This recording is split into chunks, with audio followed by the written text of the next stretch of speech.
Big breaking news చూస్తున్నాము. తెలుగు రాజకీయాల్లో ఒక శకం ముగియబోతుందా? 4.5 దశాబ్దాల పాటు అప్రహతిహితంగా సాగిన చంద్రబాబు నాయుడు గారి ప్రస్థానం ఇప్పుడు కొత్త మలుపు తిరగబోతుందా? అవును అని అంటున్నాయి తాజా పరిణామాలు. ప్రస్తుతం ఆంధ్రప్రదేశ్లో జరుగుతున్న చర్చ ఇప్పుడు ఒక్కసారిగా వైరల్గా మారుతోంది.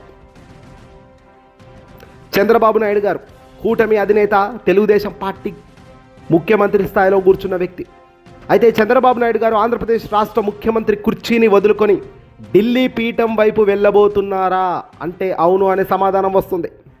తన రాజకీయ వారసుడైన నారా లోకేష్కు పట్టాభిషేకం చేసే సమయం ఆసన్నమైందా అంటే అవును అనేటట్టుగా ఇప్పుడు కనబడుతుంది. ఈ మార్పు వెనక ఉన్న వ్యూహాత్మక కోణాలను కూడా ఇప్పుడు ఈ వీడియోలో చూద్దాం. అలాగే అసలు ఇది అవుతుందా లేదా ఏంటి చర్చ అనేది కనుక క్లియర్ కట్ చేద్దాం. గత 2 ఏళ్లుగా ఆంధ్రప్రదేశ్ పరిపాలనను గమనిస్తూ వస్తే తెర వెనక నారా లోకేష్ గారికి భారీగా ముద్ర పడుతూ ముందుకు పోతోంది. గవర్నమెంట్ శాఖల్లో కావచ్చు, ముఖ్యమంత్రి స్థాయికి సంబంధించి కాబోయే సీఎం అంటూ కూడా ప్రచారాలు చేస్తున్నారు. చంద్రబాబు తర్వాత నారా లోకేష్ రాష్ట్ర ముఖ్యమంత్రి, టీడీపీని నడిపించే ఒక రథసారథి అంటూ కథనాలు చెప్తూ వచ్చాయి. వాస్తవానికి ముఖ్యమంత్రి అన్నవాడు ప్రజలకు మంచి చేయాలా, ప్రజలకు మంచి చేస్తే ఆ నాయకుడితో సంబంధం లేదు, ప్రజలకు మంచి చేసే వ్యక్తి ఉంటే ఆ పొజిషన్లో ఇంకింత మంచి జరుగుతుందనేది మెయిన్గా మాట్లాడుకుంటారు అందరూ. ఇక్కడ ఐటీ శాఖ మంత్రిగా ఉన్నప్పటికీ ప్రభుత్వంపై ఆయన పట్టు పెరిగింది. చంద్రబాబు నాయుడు గారు గతంలో కంటే ఇప్పుడు నారా లోకేష్కి ఎక్కువ స్వేచ్ఛనిచ్చేశారు. పార్టీ కేడర్లో కూడా నారా లోకేష్ పట్ల నమ్మకం పెరిగింది. రాజకీయాల్లో వారసత్వం అనేది కొత్త కాకపోయినా చంద్రబాబు గారి లాంటి విజనరీ నాయకుడు తన బాధ్యతలను నారా లోకేష్కు అప్పగించడం అంటే కేవలం కుటుంబపరమైన నిర్ణయం మాత్రమే కాదు, అది పార్టీ భవిష్యత్ కోసం తీసుకున్న ఒక కీలక నిర్ణయం. కానీ ఇది ఎంతవరకు ప్రజలు అంగీకరిస్తారన్నదే ఇప్పుడు పెద్ద చర్చ. ఈ రాజకీయ మార్పులో జనసేన పవన్ కళ్యాణ్ గారి పాత్ర అసలు ఉందా? పవన్ పని అయిపోయిందా? కూటమి ప్రభుత్వంలో ఉప ముఖ్యమంత్రిగా ఉన్న పవర్ స్టార్ పవన్ కళ్యాణ్ నారా లోకేష్ ముఖ్యమంత్రి కావడానికి ఎటువంటి అభ్యంతరం లేదని ఇప్పటికే సంకేతాలు ఇస్తున్నారట. అయితే ఇక్కడ గమనించాల్సిన మరో పాయింట్ ఏంటంటే టీడీపీకి ఉన్న 134 మంది ఎమ్మెల్యేల బలంతో నారా లోకేష్ ముఖ్యమంత్రి కావడమే సులభం అయినప్పటికీ కూటమి ఐక్యతతో కాపాడుకుంటూ ఈ ప్రక్రియను పూర్తి చేయడం చంద్రబాబు గారికి అస్సలైన వ్యూహమట. ఓ పక్కన పవన్ కళ్యాణ్ పక్క జారితే మొదటికే మోసం వస్తుందని ఊహించిన చంద్రబాబు పక్కా ప్లాన్తో అడుగులు వేస్తున్నారట. చంద్రబాబు నాయుడు గారికి వెందటో పెట్టిన విద్యే ఇదిగో ఈ పక్కా ప్లాన్లతో అడుగులు వేయడం. రాజకీయంగా ఎటువంటి వ్యక్తినైనా తన వైపు తిప్పుకోవడం, ఎటువంటి తప్పు చేయకపోయినా తప్పు చేశాడు అంటూ బురద జల్లడం, తప్పు చేసిన వాడిని ఇరికించి వాడిని నానా తిప్పలు పెట్టడం అన్నది చంద్రబాబు ఎల్లో మీడియాకు తెలిసినంత గొప్ప విద్య బహుశా ఏ రాజకీయ నాయకుడికి కూడా అంత పెద్దగా తెలిసి ఉండదు. ఎలాంటి వ్యక్తినైనా సరే డౌన్ చేస్తారు. పిల్లనిచ్చిన మామకి వెన్నుపోటు పడిచి తన పార్టీని లాక్కునే చంద్రబాబు ఇప్పుడు ఏకంగా పార్టీని 40-50 ఏళ్ళు పట్టుకొచ్చారంటేనే చంద్రబాబు ఏ రకమైన తెలివి ఉపయోగిస్తుంటారో ఇప్పటికే ప్రజలకు అర్థమైపోయింది. ఇక్కడ పవన్ కళ్యాణ్ గారిని కూడా విశ్వాసంలోకి తీసుకోవడం ద్వారా రాబోయే 10 ఏళ్ల పాటు అధికారాన్ని కాపాడుకోవాలన్నదే వాళ్ళందరూ కూడా కూర్చొని మాట్లాడుకున్న మాటలు. ఇక్కడ పవన్ కళ్యాణ్ కూడా ఒంటరిగా పీకేదేమీ లేదు అని పవన్కు గట్టిగా తెలిసిపోయింది. సొంతంగా జగన్మోహన్ రెడ్డి గారి లాంటి గట్టి శక్తున్న లీడర్ ముందు మనం ఏ పప్పులు ఉడకవు. కాబట్టి ఇలా మనం కలిసి కట్టుగా ముందుకు పోదాం. నాకేదో ఒక పదవి పడేయండి, మీ మాదిరిగా మీరు అధికారంలో చెలాయించండి, నేను నా క్యాడర్ను మీ వెంట తీసుకొచ్చే బాధ్యత నాది అంటూ పవన్ కళ్యాణ్ హామీ ఇచ్చినట్టుగా విశ్వసనీయ సమాచారం.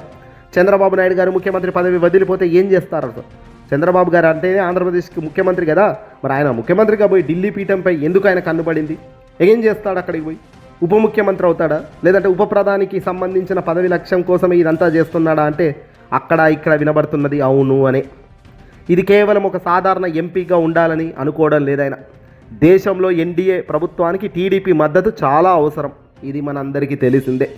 ఇదిగో ఈ అవకాశాన్ని ఉపయోగించుకొని కేంద్రంలో ఉప ప్రధాని పదవి దక్కించుకోవాలని ఆయన పక్కా ప్లాన్ గీస్తున్నారట. 1990లో కింగ్ మేకర్గా ఉన్న చంద్రబాబు నాయుడు ఇప్పుడు కింగ్ హోదాలోకి ఢిల్లీ వెళ్ళాలని చూస్తున్నారట. తన సీనియారిటీ అనుభవానికి ఉప ప్రధాని పదవి సరైన న్యాయం చేస్తుందని ఆయన నమ్మకంగట. దానికి సంబంధించే కేంద్రంలో ఉన్న తనకు తెలిసిన మిత్రుల ద్వారా లాబింగ్లు మొదలుపెట్టారట. ఎక్కడి నుంచి ఎవడు లాగితే ఎలా ఉంటుంది, ఎవరెవరి మద్దతు మనకు ఇంపార్టెంట్ అనే దానిపై స్కెచ్లు గీస్తూ ఆయనకు సంబంధించిన వాటిపైన ఫోకస్ చేస్తున్నారట. ఈ పదవిని సాధించడం అంత సులభమైతే కాదు. అయితే చంద్రబాబు గారికి కేవలం రాజకీయ మార్గాలనే కాకుండా ఇతర శక్తులను కూడా ఉపయోగిస్తున్నారట. దేశంలోని అగ్రగేణి పారిశ్రామికవేత్తలైన అంబానీ కానీ, అదానీ వంటి వారితో ఆయనకు ఉన్న సంబంధాలు ఇక్కడ కీలకం కాబోతున్నాయి. అలాగే కేంద్రంలోని పెద్దలను ఒప్పించేందుకు పలువురు స్వామీజీలు ఆధ్యాత్మిక గురువుల ద్వారా కూడా రాయబారాలు నడుపుతున్నట్లు సమాచారం. ఇది కేవలం అధికారం కోసం చేస్తున్న యత్నం కాదు. ఆంధ్రప్రదేశ్కి కేంద్రం నుంచి రావాల్సిన నిధులు మరియు ప్రాజెక్టుల సాధన కోసమైన కేంద్రంలో కీలక స్థానంలో ఉంటేనే ఇవి జరుగుతుంది అన్నట్టు కలరింగ్ ఇచ్చే కార్యక్రమం కూడా టీడీపీ మొదలుపెట్టే అవకాశాలు కనబడుతున్నాయి. ఇక్కడ ఒకటి, ఆంధ్రప్రదేశ్ అంటే ఒక రాష్ట్రం. ఈ రాష్ట్రానికి న్యాయం చేయలేని వాళ్ళు, ఈ రాష్ట్రాన్ని అప్పుల పాలు చేసిన వాళ్ళు ఈ రాష్ట్రాన్ని నడిబజారులో వదిలేసి వెళ్ళడం అంటే దీనికి అర్థం ఏమిటి? లేదు, అలా వదిలేసేదానికి కాదు. రాష్ట్రం మరింత ముందుకు పోవాలంటే మనం కేంద్రంలోకి వెళ్ళాలి. అది ఎవరు వెళ్ళినా జరగదు. కాబట్టి సాక్షాత్తు నేనే ముఖ్యమంత్రి పదవిని వదిలి మీకోసం నేను కేంద్రంకు పోతున్నాను అంటూ కూడా కలరింగ్ ఇచ్చే కార్యక్రమం చేయడంలో వెనకడుగు వేసే వ్యక్తులు కాదు మనం చెప్పుకునే ఏ వ్యక్తులు కూడా. రాబోయే 2027 నాటికి ఆంధ్రప్రదేశ్ రాజకీయ చిత్రం పూర్తిగా మారిపోయే అవకాశం కనబడుతుంది. చంద్రబాబు నాయుడు గారు కేంద్ర రాజకీయాల చక్రం తిప్పుతూ నారా లోకేష్ గారు రాష్ట్రంలో నవ్యాంధ్ర నిర్మాణాన్ని కొనసాగిస్తున్నాను అంటూ మాస్టర్ ప్లాన్లు అంటూ ఈయన బయటకు వచ్చే కార్యక్రమాలు చేస్తారు. మరి చంద్రబాబు గారి చాణక్యం పారుతుందా? కేంద్రం ఆయన కోరిన పదవిని ఇచ్చే అంత సింపులేనా?